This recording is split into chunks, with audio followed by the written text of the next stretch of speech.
Hey guys, in this video, I will show you how to fix AirPods not connecting to your iPhone. All right, let's begin. First, make sure both your AirPods and the charging case have enough battery. Place the AirPods inside the case. Charge them for at least 30 minutes. Then open the lid near your iPhone and check if the pairing pop-up appears. Next, ensure your AirPods aren't actively connected to another device like a Mac, iPad, or another iPhone.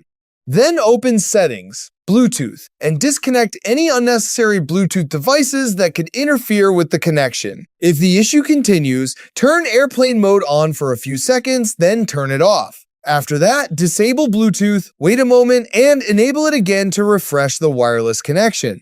Still not working? Force restart your iPhone by quickly pressing volume up, then volume down, and holding the side button until the Apple logo appears. You should also reset your AirPods. Place them in the charging case, close the lid, then press and hold the setup button on the back for about 15 seconds until the status light changes. Reopen the case and pair your AirPods again.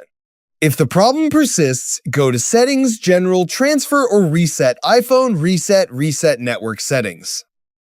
Finally, check Settings, General, Software Update, and install the latest iOS version. If none of these steps work, the AirPods may have a hardware issue and you'll need to contact Apple support. So that's basically how you can fix AirPods not connecting to your iPhone. That's it for this video. Thanks!